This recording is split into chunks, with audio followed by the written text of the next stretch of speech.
이것도 지혜로운 자들의 말씀이라. 재판할 때에 낯을 보아주는 것이 옳지 못하니라.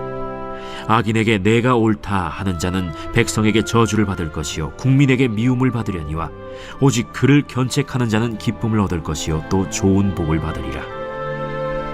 적당한 말로 대답함은 입맞춤과 같으니라. 내 일을 밖에서 다스리며 너를 위하여 밭에서 준비하고 그 후에 내 집을 세울지니라. 너는 까닭 없이 내 이웃을 쳐서 증인이 되지 말며 내 입술로 속이지 말지니라. 너는 그가 내게 행함같이 나도 그에게 행하여 그가 행한 대로 그 사람에게 갚겠다 말하지 말지니라.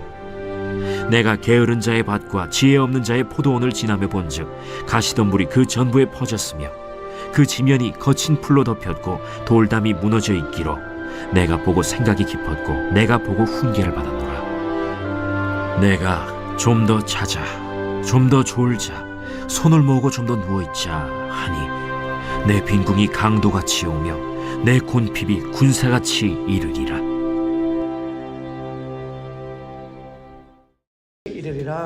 아멘. 하나님의 말씀입니다.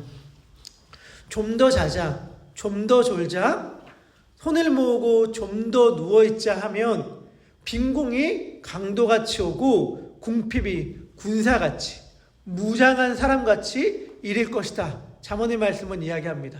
여러분들에게 질문합니다. 이러한 잠언의 말씀들과 일찍 일어나는 새가 벌레를 먹는다, 농사꾼이 여름에 하루 쉬면 겨울에 열을 굽는다 라고 하는 속담과 차이점이 뭐라고 생각합니까?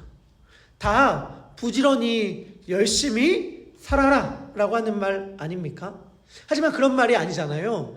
제가 잠언은 1장부터 9장까지 형성된 렌즈로 10장부터 31장까지를 보는 것이다 라고 말씀을 드렸습니다.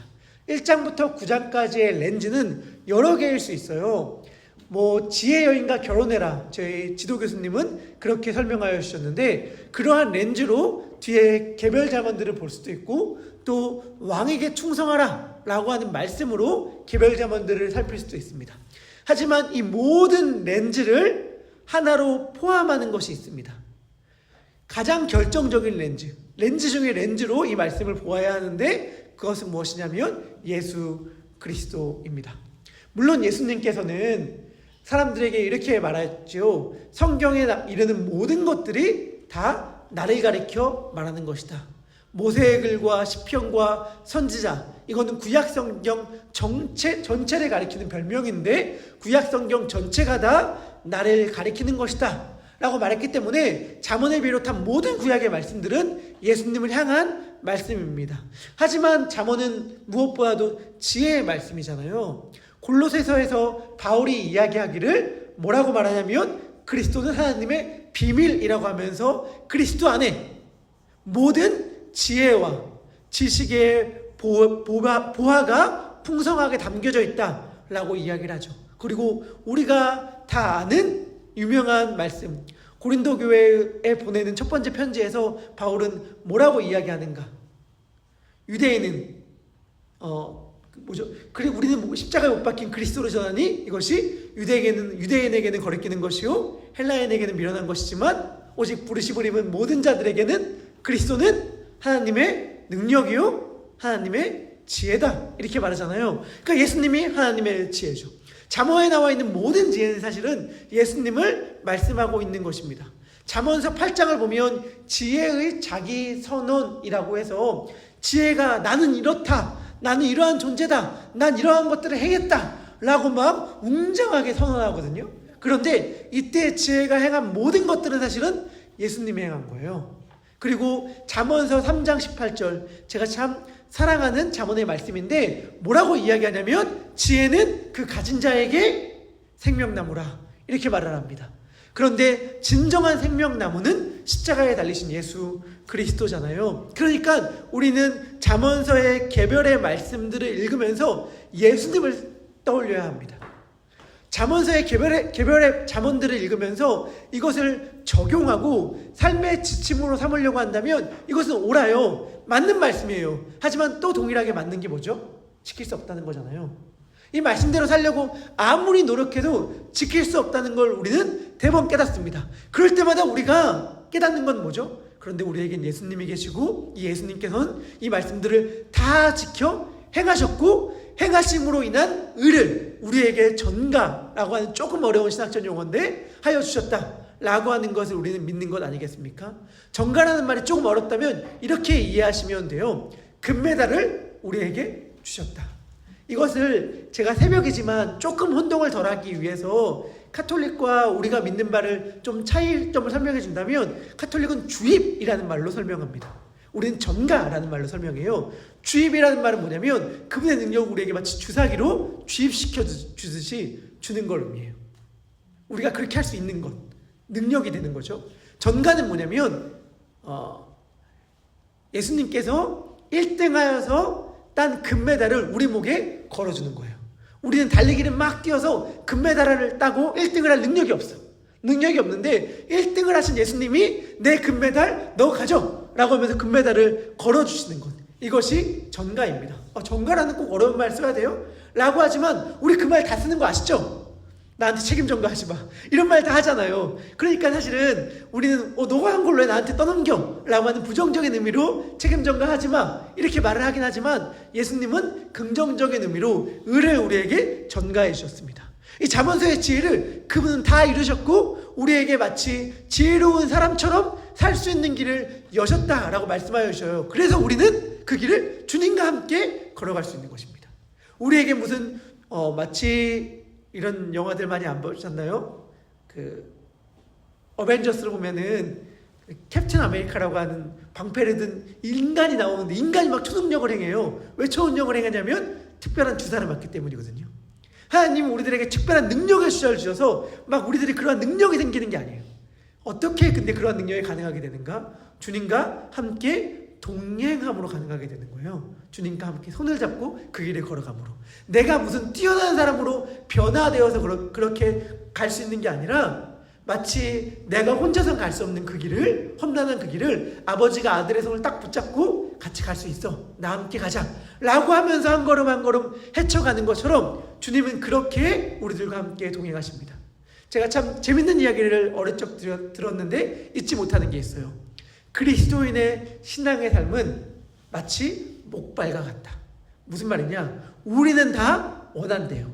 다리를 다친 우리가 수술을 받아서 다리가 회복해 되어서 뛸 수 있기로 원한대요. 막 뛰어서 자유롭게 우리가 갈 수 있는 곳을 막 갈 수 있는 능력을 갖기로 원한대요. 그런데 그리스도의 복음은 우리를 어떤 식의 삶으로 초대하냐면 목발을 짚고 걸어가는 삶으로 초대한다는 거예요. 우린 불편하죠. 다리를 낳았으면 좋겠죠. 마음껏 걸어갔으면 좋겠죠. 그런데 예수님은 결코 그렇게 우리를 부르시지 않는다는 것입니다. 예수님이 아니고서는 제대로 걸어갈 수 없으나 예수님과 함께라면 어디든 갈 수 있는 삶으로 주님은 우리를 부르신다는 거예요. 그것이 마치 주님을 목발로 삼는 삶으로 함께 걸어가기를 원하는 삶, 그것이 그리스도의 삶이다, 이렇게 설명하는 것입니다. 그래서 잠언의 지혜의 말씀을 읽을 때는 이 말씀을 문자적으로 적용하여 이렇게 살아야지 라고 하면 안 되고 지혜이신 예수님과 함께 동행해야지 이렇게 읽어야 합니다. 이 말씀을 문자적으로 적용했을 때 일어난 일에 대하여 제가 이번 주 새벽에 말씀을 전해드렸는데 잠언의 말씀 가운데 이러한 구절이 있잖아요. 채찍으로 그 자녀를 때리면 때려라. 그러면 그의 영혼을 수월에서 죽음에서 구하게 될 것이다 라고 하는 말씀이 있는데 이 말씀을 문자적으로 적용한 목사, 사실은 목사라기보다는 사이비라고 말해야 되는데 목사가 자식의 자녀를 채찍으로 때려서 사망에 이르게 한 사건이 있었거든요. 한국에. 너무 끔찍한 일인데 그 사람에게 왜 이런 범죄를 저질렀습니까? 라고 물으니까 잠언서의 말씀에 자식을 채찍으로 때리라 라고 되어 있어서 이렇게 행했습니다 라고 말하는 어처구니 없는 일이 있었단 말이죠. 잠언의 말씀은 문자적으로 그래서 이렇게 적용하는 것이 아닙니다. 지혜이신 예수님과 함께 동행하는 것. 근데 지혜이신 예수님과 함께 동행하는 게 뭔데요?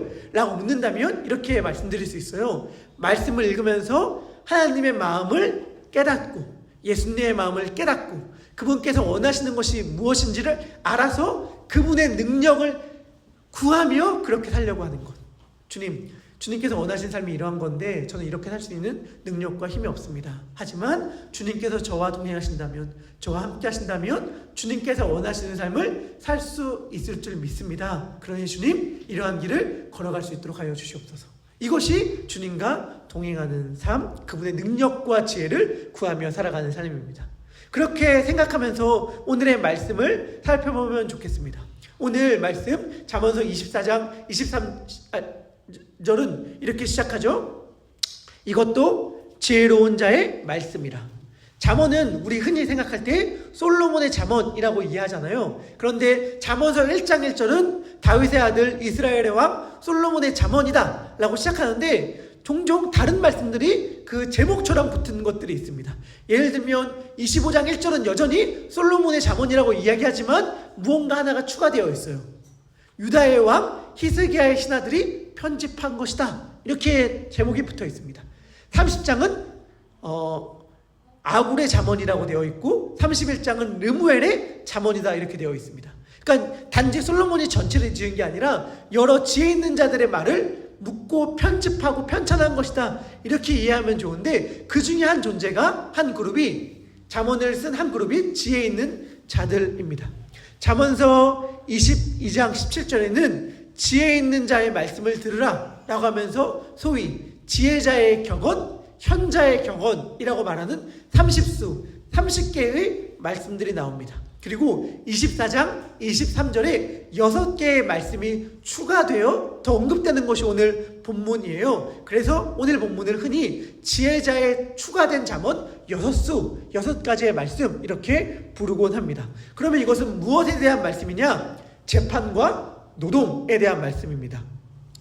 23절과 25절은 재판에 관한 말씀이고 27절은 노동에 대한 말씀, 28절과 29절은 다시 재판에 관한 말씀, 30절과 33절은 다시 노동에 관한 말씀입니다. 재판에 관한 말씀과 노동에 관한 말씀이 이렇게 교차되어 나오고 있어요. 재판과 노동, 뭘 말하는 것일까요? 저는 이것을 인간 사회의 큰 두 가지 축이라고 생각합니다. 재판은 법이죠. 법은 사회 제도와 관련되어 있습니다. 노동은 개인의 개인의 책임입니다. 자, 보세요. 이 땅 가운데 굉장히 많이 치열하게 충돌하는 게 뭐죠? 이 땅 가운데 끊임없이 싸우는 것. 얼마 전에 한국도 대통령 선거가 있었는데 그때마다 정치 세력들이 끊임없이 이야기하고 무엇을 강조함에 따라서 특정한 정치 성향을 띠는 것이 있는데, 그것이 뭐냐면 사회 제도의 개선이 중요하다, 아니다, 인간 개인의 책임이 중요하다, 이 두 개죠. 물론 둘 다 중요하겠지만 사실 모든 사람들은 어떤 한 곳에 더 강조점을 두게 되기 마련입니다. 제도가 중요해. 아무리 인간이 열심히 노력해도 제도가 뒷받침되지 않으면 다 무효야, 다 소용이 없어 라고 말하는 그룹들이 있죠. 또 하나는 아니야, 제도가 잘 갖춰져 있으면 뭐래, 제도를 틈타서 인간이 얼마나 편법을 잘 쓰는데, 그리고 아무리 좋은 제도가 있어도 사람이 게으르면 그 어떠한 열매도 맺지 못해. 결국에는 이 사회에서 성공하는 것은 개인의 책임, 개인의 노력이야 라고 말하는 그룹들이 있습니다. 이 둘은 끊임없이 충돌해요. 우리 기독교는 그러면 무슨 입장을 취해야 하는가 라고 할 때 오늘 말씀은 이렇게 이야기합니다. 하나님의 말씀은 법적인 제도적인 측면에서도 개인적인 측면에서도 다 이루어지도록 노력해야 한다. 하나님의 뜻이 제도적인 측면, 개인적인 측면 모두가 다 이루어질 수 있도록 해야 한다. 이것이 진정한 지혜다라고 잠언의 말씀은 이야기합니다. 저는 가끔씩 성경이 노예제도를 옹호한다 라고 하면서 노예제도를 가지고 기독교를 비판하는 목소리를 듣습니다. 단지 이것뿐만이 아니죠. 또 어떤 비판들이 있죠? 성경은 남녀차별을 주장한다, 혹은 인종 간의 차별 역시 성경은 이야기한다 라고 비판하곤 합니다. 기독교의 복음을 비판하고 성경을 비판하곤 해요. 맞아요. 기독교의 역사 가운데 이러한 비판을 부정할 수 없는 아프고 잘못된, 회개해야 될 안타까운 역사가 있습니다. 하지만 그것은 과연 하나님의 말씀, 성경 때문일까요? 아니면 성경을 오용한 사람들 때문일까요? 제가 분명하게 말씀드리고 싶은 것이 있습니다. 그런 노예제도를 가지고 기독교를 비판하고 기독교가 남녀차별을 한다고 기독교를 비판하는 사람들에게 제가 일정 부분 그 비판을 수용하지만 그럼에도 불구하고 절대 양보하기 싫고 분명하고 자신있게 주장하고 싶은 게 있어요. 그것이 무엇이냐면 인류의 역사 가운데 절대로 부정하고 부인할 수 없는 것인데 노예제 폐지라든지 여성의 인권 향상이라든지 인종차별에 대항한 역사, 이 모든 것들은 기독교가 가장 앞서서 주도적으로 해왔다는 것입니다. 기독교인들이 가장 앞서서 노예제를 폐지를 주장해왔고 애써왔고 실질적으로 이뤄냈고 기독교인들이 가장 앞서서 여성의 인권을 상장시켰다라고 말하는 것은 역사 가운데 부인할 수 없는 사실입니다. 그리고 또 하나 굉장히 단순하게 말한다면 하나님이 안 계신다면 이 인류를 창조하시고 통치하시고 결국엔 심판하실 그분이 없다면 왜 인종차별이 나쁜 것입니까? 왜 힘 있는 자가 힘없는 자를 억압하는 노예제도가 나쁘다고 할 수 있겠습니까? 이 모든 것들을 비판할 수 있는 근거 그 자체가 하나님이 계시다는 것 아니겠습니까? 오늘 재판에 관한 말씀도 그래요. 잠언은 이야기합니다. 얼굴을 보고 판결 내리지 마라. 아는 사람이라고 해서 혹은 잘 나가는 사람이라고 해서 유명한 사람이라고 해서 재판을 굽게 하고 잘못된 판결을 내리지 말아라. 악인에게 무죄라고 하지 말아라. 정당한 정의로운 재판을 해라 라고 말을 합니다. 26절의 말씀은 이렇게 이해하면 딱 맞거든요. 정의로운 판결, 합당한 판결을 내리는 것은 입맞춤과 같다.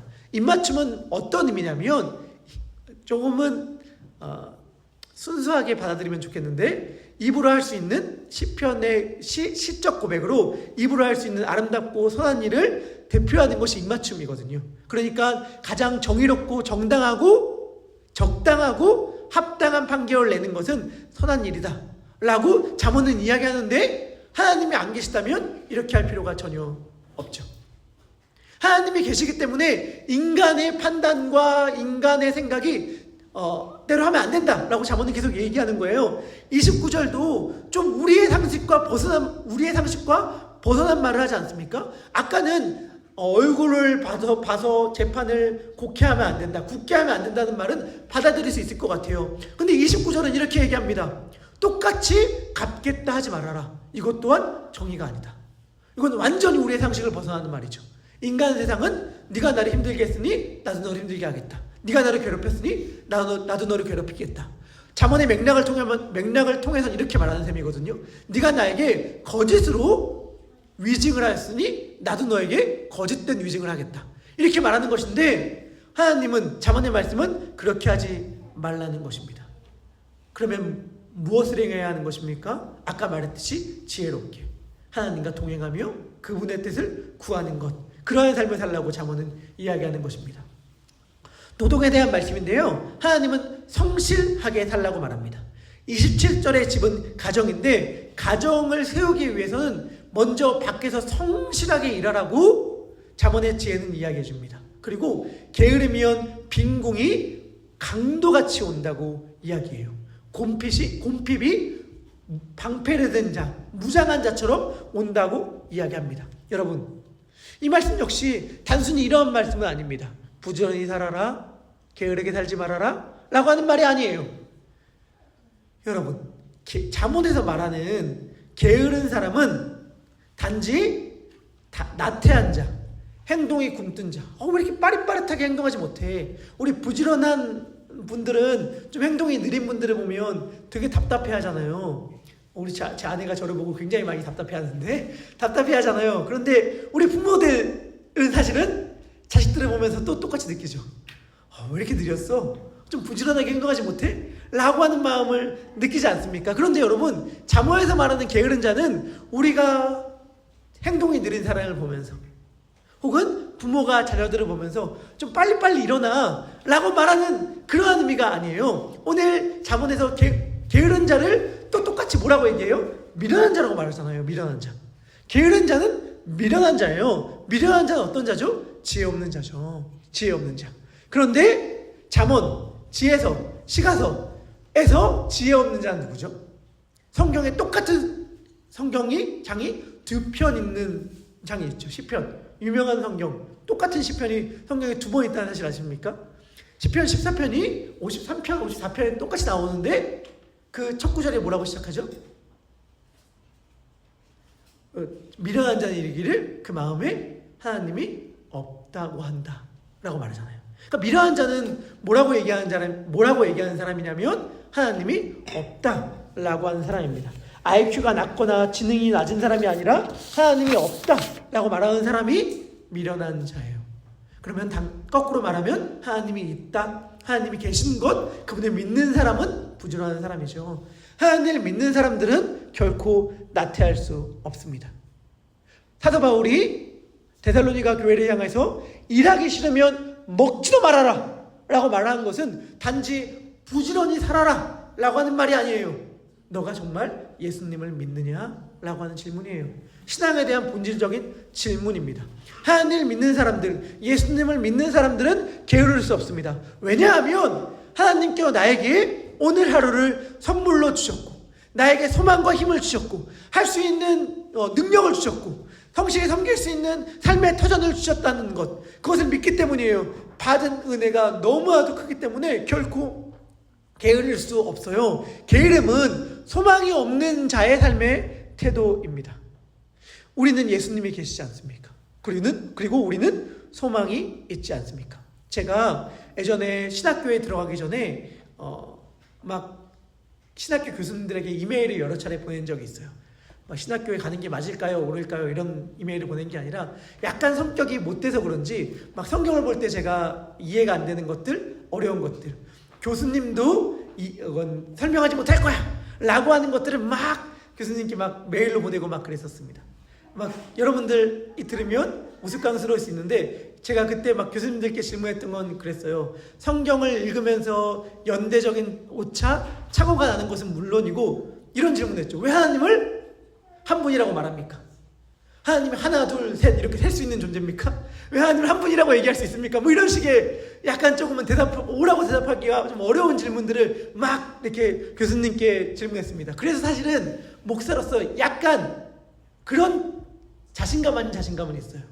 성도님들이 아무리 엉뚱한 질문을 제게 들고 와도 제가 했던 엉뚱한 질문이나 고약한 질문만큼 질문을 들고 오진 않을 거다. 뭐 저는 진짜 고약하고 엉뚱하고 말도 안 되고 대답하기 난감한 질문들을 늘 품어왔고 늘 했던 사람이기 때문에 여하튼간 그렇게 막 질문했는데 정말 잊지 못할 경험을 하나 있어요. 그러니까 교수님들이 대부분 무시하겠죠. 그리고 어떤 교수님들은 그냥 답변을 해주는데 어떤 한 분이 제가 그 학교에 가지는 않았지만 구약 교수님인데 만나자 이런 거예요. 만나자. 그래서 가가지고 저희 시대 사람들은 다 아는 민들레 영토라는 곳에서 같이 밥을 먹었던 기억이 있습니다. 그때 먹으면서 교수님과 이런저런 이야기를 많이 했는데 교수님이 참 저에게 최선을 다하여 성실하게 답변을 주려고 노력했던 인상들과 답변의 내용들이 기억에 남습니다. 그리고 또 하나 저에게 이런 말씀을 해주셨어요. 제가 이런 얘기를 했거든요. 교수님, 만약에 그리스도인의 삶이 다 끝이 정해져 있다면, 뭐 구원이라고 하는 끝이라고 한다면, 끝이 정해져 있다면 왜 열심히 살아야 되죠? 왜 성실히 살아야 되죠? 라는 질문을 한 적이 있어요. 그때 교수님은 정반대의 접근으로 저에게 설명해 주셨어요. 그러니까 성실하게 살아야 되는 거야. 이 땅에 있는 사람들은 확실하지가 않아. 뭐가 확실하지가 않냐면 내가 아무리 열심히 살아도 내 열심에 대한 합당한 보상이 주어질 거라는 기대를 100% 할 수 없어. 내가 아무리 열심히 살아도 갑자기 내가 의도하지 않는 불가항력적인 일이 일어나서 내가 쌓아온 모든 것들이 무너질 수 있는 현실들이 찾아올 수 있기 때문에 사실은 인간이 아무리 열심히 살아도 그거에 대한 합당한 결과를 기대할 수 없어. 그래서 그걸 깨닫는 순간 열심히 살 이유가 상실된다.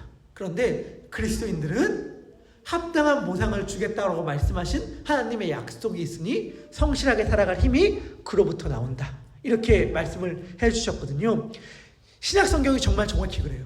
우리 예수님 믿잖아요. 예수님 믿으면 구원받죠.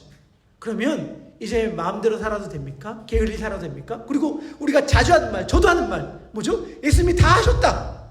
예수님이 다 행하셨다.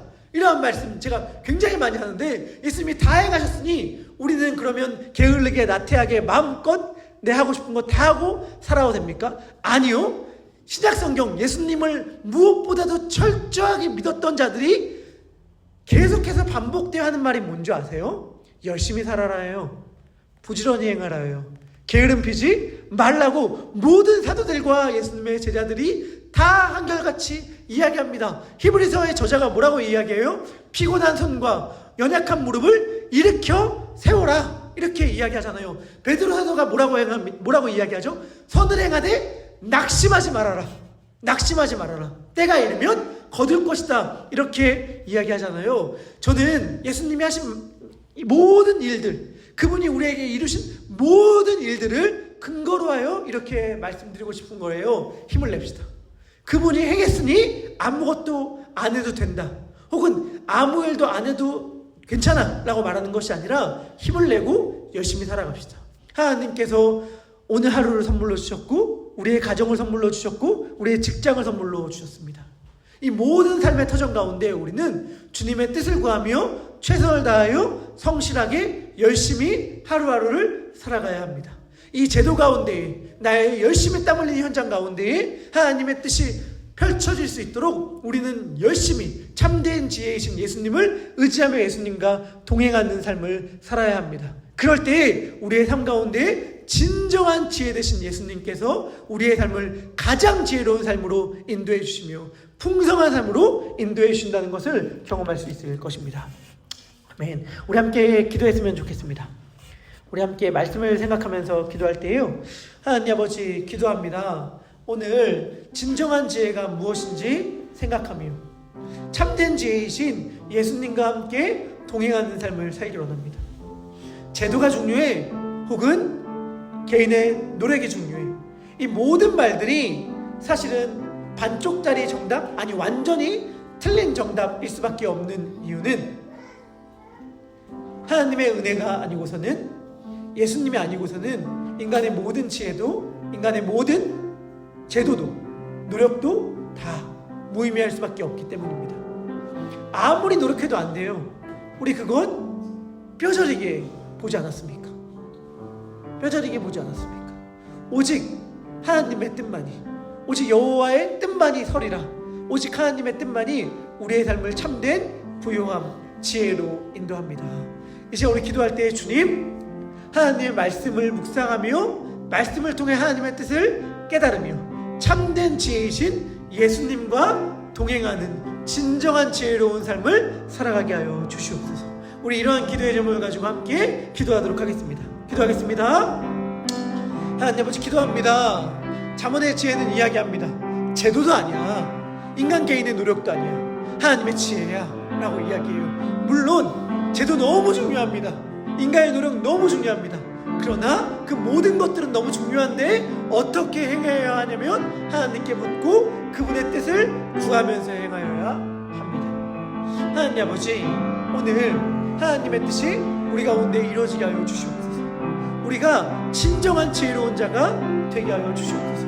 우리의 삶 가운데 참된 지혜이신 예수님과 동행하는 은혜와 역사가 있게 하여 주시옵소서.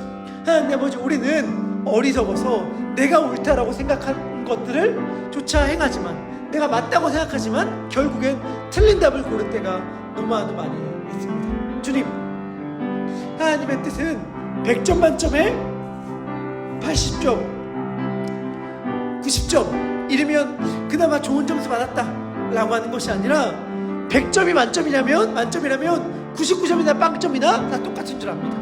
인간이 아무리 노력하고 인간이 아무리 애써도 99점이나 빵점이나 다 안 된다 라고 하는 말을 들을 수밖에 없는 게 우리의 지혜요, 우리의 지식입니다. 그래서 주님, 하나님과 동행하는 하나님의 지혜를 구합니다. 인간의 지혜도 아닙니다.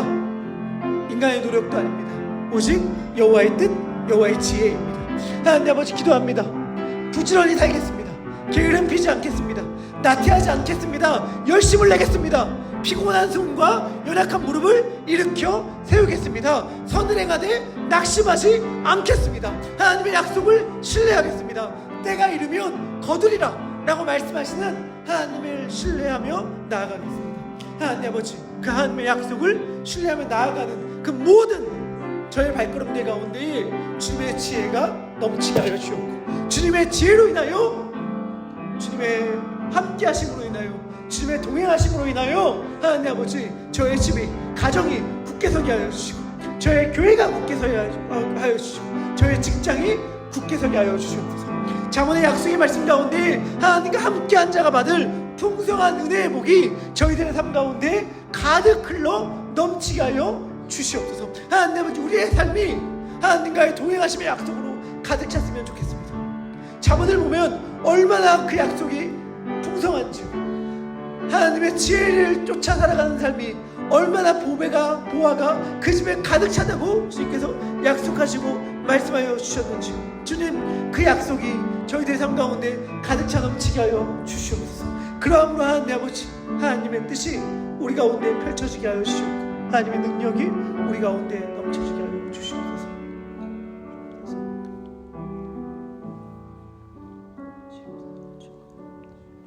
우리 시간 계속해서 기도할 때 우리 가운데 연약한 자를 놓고 기도합시다. 우리 더베델 교회 참 크지 않은 교회고, 참 어떻게 보면 작은 교회인데, 우리 교회 안에도 제가 쭉 적어보니까 암으로 투병하시는 분을 가족으로 주신 분이 6분, 물론 저희에게 말하지 않은 분도 있겠죠. 6분이나 계시더라고요. 그 외에도 본인의 혹은 가족의 육신적 질병의 연약함으로 인하여 힘들어하고 계신 분들이 있습니다. 그리고 자녀의 문제를 놓고 내 뜻대로, 내 생각대로 되지 않는 자녀들의 모습 때문에 가슴 아파하고 있는 분들도 있고, 자녀의 신앙의 문제를 놓고 기도하고 있는 분들도 계십니다. 그리고 또한 부모님의 신앙의 문제를 놓고 기도하고 있는 분들도 계세요. 배우자의 믿음과 관계를 놓고 기도하고 있는 분들도 있죠. 결혼을 앞두고 결혼의 문제를 놓고, 생명을 잉태하게 해달라는 간절한 기도의 제목을 가지고 기도하고 있는 커플들도 있습니다.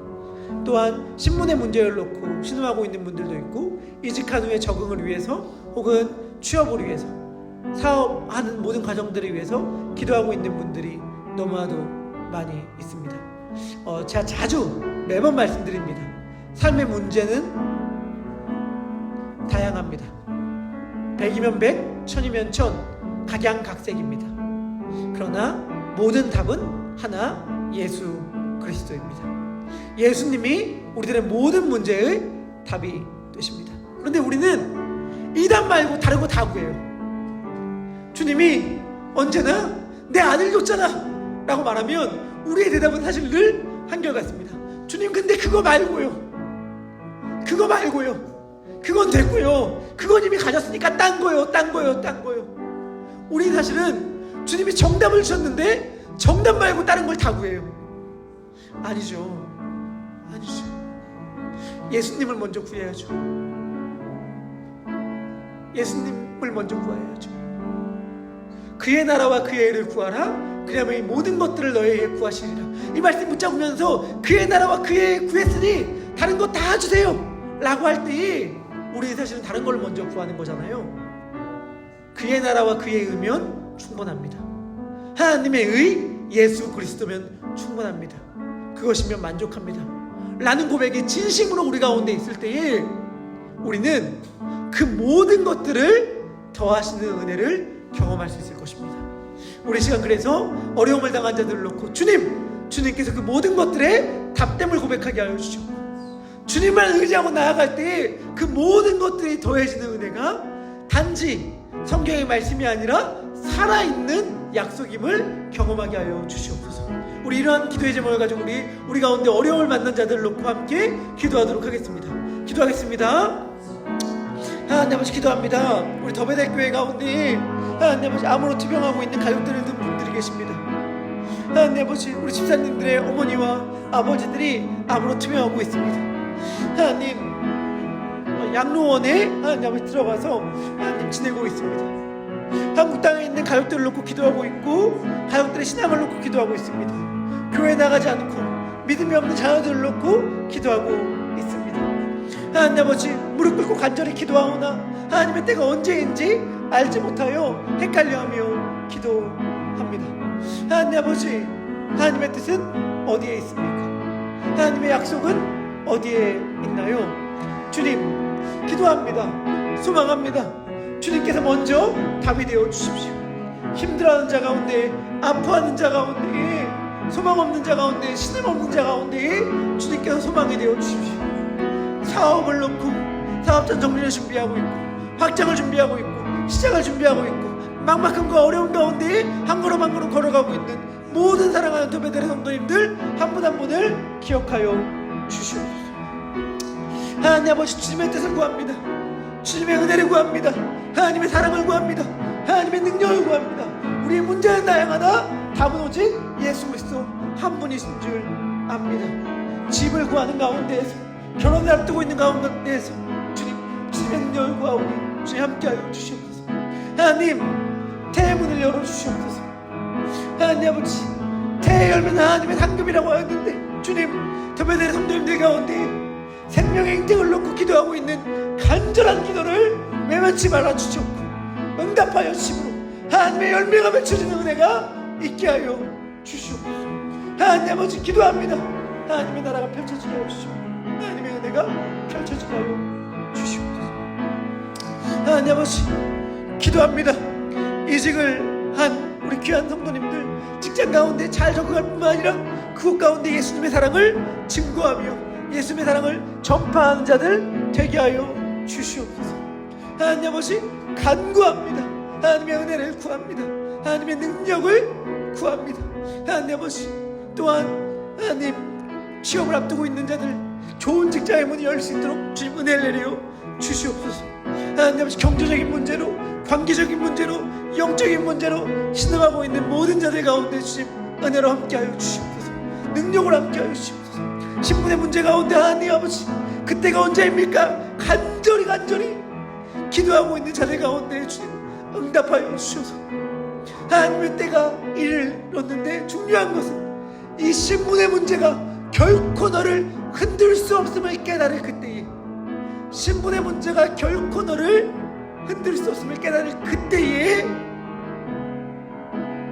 이 일이 응답받을 것을 생각하며 믿으며 기도하기를 원하시는 하나님의 말씀을 깨달아 알므로, 하나님, 결국엔 그 하나님의 은혜가 우리를 치유함을, 우리를 회복시킴을, 우리를 이끌어감을 경험하게 하여 주시옵소서. 그렇게 인도해 주시며 믿고 감사드리며 예수님의 이름으로 기도합니다. 아멘. 이제 우리 계속해서 기도합시다. 교회를 위해 기도했으면 좋겠습니다. 교회를 위해 기도할 때 주님, 우리 교회 가운데 위대하고 놀라운 하나님의 일을 행하여 주시옵소서. 우리도 감히 기대할 수 없는 놀라운 일들, 우리가 꿈꿀 수밖에 없었던, 꿈은 꾸나 과연 현실이 될까? 라고 말하는 위대하고 놀라운 일들이 우리 교회 가운데 이루어지게 하여 주시옵소서. 우리 교회를 하나님의 구원의 집으로 삼아 주시옵소서. 예배드리는 모든 자들이 예배당에 나와서 한 분도 빠짐없이 우리 인생의 주인 되시는 예수님을 경험하게 하여 주시옵소서. 그래야 해서 많은 사람들이 예수님을 만나고 싶으면 더베델 교회로 나와라 라고 이야기하는 교회가 되게 하여 주시옵소서. 주님을 만나고 싶은 자들이 가득가득 나오는 교회, 더베델 교회가 되게 하여 주시고, 그래야 해서 이 지역 가운데 이 교회가 있으므로 많은 사람들이 우리 교회를 통하여 복을 받는 은혜가 있게 하여 주시옵소서. 우리 기도해 주시면 좋겠는데, 이러한 기도를 할 때에 이 사실을 기억했으면 좋겠어요. 아까 우리 여러 가지 어려움의 문제를 놓고 기도할 때에도 마찬가지인데, 여러분, 사무엘서를 보면 사무엘서 전체를 관통하는 주제가 한나의 기도거든요. 한나의 기도가 왜 있었는지 아시죠? 애가 없음을 놓고, 아이가 없음을 놓고 한나가 애통하여 기도하잖아요. 나는 마음이 슬픈 여자라 라고 하면서. 기도의 내용이 뭐였겠어요? 애기 달라는 기도였겠죠. 애기 달라는 기도. 근데 그가 애기가 결국에 생기거든요. 그러니까 근데 뭔가 그가 깨달은 시점이 있어요. 뭔가 깨달은 시점이 있어요. 그 기도가 바뀌었는데, 바뀌었으니 분명한데, 왜냐하면 여러분 생각해보세요. 한나가 그때까지 기도했던 게 뭐예요? 애기 주세요, 애기 주세요, 애기 주세요 라고 기도했잖아요. 그러면 그는 이 기도를 통해서 뭘 얘기했던 거냐면, 하나님이면 충분하지 않아요 를 얘기했던 거예요.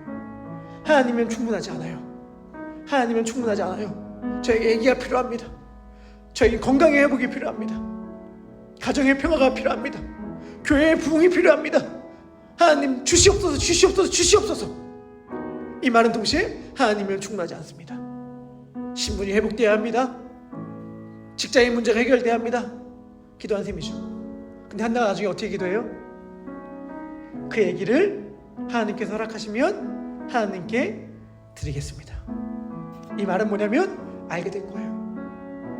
아기를 안 주셔도 괜찮습니다. 하나님이면 충분합니다. 그 증거로 만약에 하나님께서 저에게 아기를 주신다면 이 아이를 하나님께 드리겠습니다. 그러니까 하나님께서는 아이를 주셨고 그 아이를 받으셨고, 그 아이가 한나가 자연적으로 나와서 문제없이 길렀을 때에는 한나가 전혀 경험할 수 없는 위대하고 놀라운 일들을 하나님은 그 한나의 아이를 통하여 행하여 주셨죠. 우리가 지금 기도하고 있는 모든 것들 우리 간절히 기도해야 합니다. 교회 부흥도 제가 기도 제목으로 주잖아요. 근데 무엇보다도 지금 하나님이면 완전히 충분한 삶을 우리는 배워야 합니다. 지금 하나님께서 우리들 가운데 주신 은혜면 완전히 충분하다는 사실을 배워야 해요.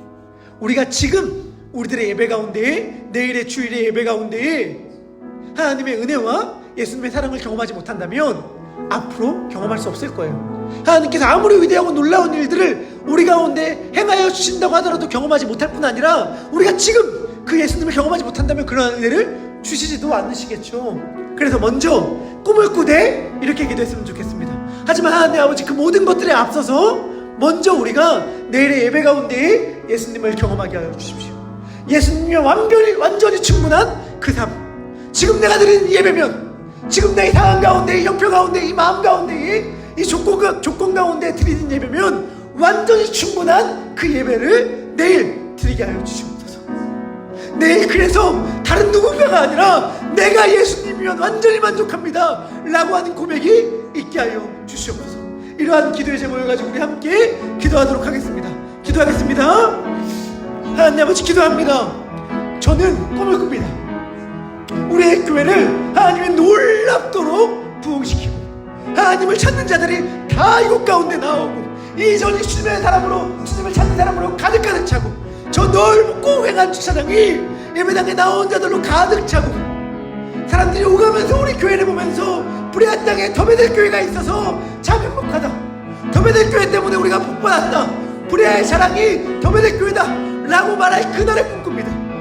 하나님 아버지, 예수님을 알지 못하는 자들이 예수님을 만나기 위하여 더베델 교회로 나온 날들을 꿈꿉니다. 더베델 교회로 나오면 찬양 시간 가운데, 설교 시간 가운데, 셀머니 시간 가운데, 식사의 교제 시간 가운데 예수님의 사랑을 느낄 수 있다, 예수님을 만날 수 있다 라고 말하면서 마음이 힘들고 지치고 방황된 자들, 어둠 가운데 있는 자들, 죄 가운데 있는 자들, 지치고 고난한 자들이 다 우리 더베델 교회로 나오는 은혜가 있길 소망합니다. 수고하고 무거운 짐자들아, 다 더베델 교회로 나오라.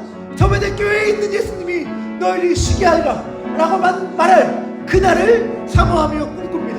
그러나 주님, 먼저 무엇보다도 오늘 그리고 내일의 예배가 그러한 예배가 되게 하여 주시옵소서. 내일의 예배가 그러한 예배가 되게 하여 주시옵소서. 내일의 예배 가운데 예배드리는 모든 자들이 말할 수 없는 하나님의 영광을 맛보게 하여 주시옵소서.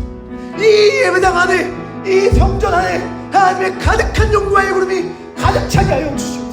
솔로몬이 성전을 봉헌했을 때 구름이 이 땅 가운데, 그 정 가운데 가득하고 옆에 사람을 볼 수 없고 거룩한 하나님의 임재 앞에, 하나님 앞에서 단독자로 주님의 영광만을 보았던 것처럼 내일 예배당 앞에서 예배당에 들어와 하나님께 예배드리는 모든 자들이 하나님의 영광만을 바라보게 하여 주시옵소서. 하나님의 능력만을 바라보게 하여 주시옵소서. 하나님의 사랑만을 바라보게 하여 주시옵소서. 그리하여서 괜찮다, 예수님이니 괜찮다, 그분만 있으면 충분하다, 그분의 말씀만 있으면 살 수 있다, 그분의 말씀만 있으면 내 모든 삶들이 하나의 조건도 바뀌지 않아도 완전히 괜찮다 라고 말할 수 있는 은혜가 있게 인도하여 주시옵소서. 한 걸음도 바라기는 그럴 때 바로 그 기도를 기다렸어, 바로 그 마음을 기다려왔어 라고 말하는 예수님의 음성을 깨달아 알므로 내가 하나님이면 부족합니다 라고 말할 때에는 채울 수 없었던 그 영혼의 목마름이 하나님이여 완전히 만족합니다. 완전히 만족합니다. 라고 고백함으로 해결되는 은혜가 있게 하여 주시옵소서. 그러므로 하나님 아버지, 우리 더베데교회 모든 성도님들이 이미 충분하게 부어진 예수 그리스도의 은혜를 경험하는 놀라운 복이 있게 하여 주시옵소서. 이렇게 이끌어주신 주님을 믿고 감사드리며 예수님의 이름으로 기도합니다. 아멘. 주님께서 이미 우리들 가운데 모든 것들을 다 행하셨음을 믿습니다. 여전히 주님이면 부족한 것 같고, 여전히 그것만이면 충분하지 않다고 세상은 우리들에게 속삭이지만, 그때마다 주님 담대하고 단호하게 그 음성을 오히려 미련한 음성이라고 말하고 고백하게 하여 주시고, 하나님과 함께하는 것, 주님과 동행하는 것, 그분과 같이 걸어가는 삶이 가장 지혜로운 삶이라는 것을 믿음으로 고백하며 담대하게 주님과 함께 한 걸음 한 걸음 걸어가되 성실하게 게으르지 않게 부지런하게 열심히 하나님께서 선물로 준 삶의 모든 영역들 가운데 힘을 내어 살아가는 우리들이 되게 하여 주시옵소서. 우리들이 드린 모든 기도의 제목들 가운데 우리의 기대와 예상보다 훨씬 더 위대하고 놀랍게 응답하여 주실 주님을 기대하며 이 모든 말씀을 우리 구주 예수 그리스도의 이름으로 기도합니다. 아멘. 우리 함께 주기도문 고백하겠습니다. 하늘에 계신 우리 아버지여, 이름이 거룩히 여김을 받으시오며 나라에 임하옵시며 뜻이 하늘에서 이룬 것 같이 땅에서도 이루어지이다.